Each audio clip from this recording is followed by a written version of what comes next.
I'm, So I'll answer it in two ways. So I wear two hats, right? Like there's Brandon Bianco, the soccer yep. coach hat, and then there's myself as the Division 3 chair or the Division 3 representative on the NCAA Soccer Rules Committee, which for those that care about this stuff, the Rules Committee is comprised of all three divisions, both genders, and Division 3, despite being the Hmm. biggest division by number, only has two representatives, myself and then a women's representative. Hmm. Division 1 and 2 get two voting members from each gender. Hmm. So before anything even happens, we're already outvoted as Division 3 Yeah. members. Yeah. But just for some general context, like they do a rules survey almost every year. They send it out to our rules, or they send it out to our membership um, for feedback just a few weeks ago. But when we last were surveying coaches, I have it in front of me. So um, the 73% of division or 73% of men's NCAA coaches were in favor of eliminating overtime in the regular season.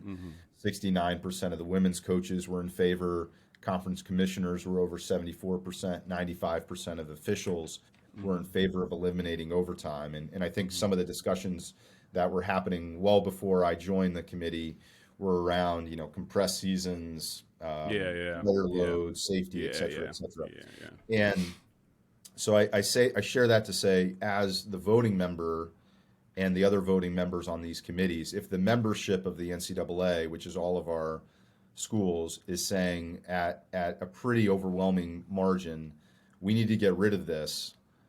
If we're not following what the membership wants, then we might as well just get away, do away with these committees and have some czar of college soccer make This is all, decisions yeah. from on high. I'll Um, be that czar if you need somebody. yeah. Like, Having said that, I would say just informally talking to peers and things, I think there's many coaches that are just a little bummed that OT's not around. yeah, Nobody likes ties, especially in Division 3, where, I mean, in it Division matters. It's One, like, yeah, if you're like 10, 4, and 6, like records like that has become normalized behavior yeah, where that's kind of foreign yeah, for Division 3 yeah, coaches. yeah. So, I get both sides of it. Personally, I would say we either have to have overtime, or if we're not going to have overtime, then there needs to be um, changes to substitution and or clock management, because games that I was a part of this year, it just seemed like without overtime, I mean, and substituting and reentry and all these things, I mean, games were 55, 60 minutes. And so then you're walking away at the end of it like, man, this just seems Yeah. off.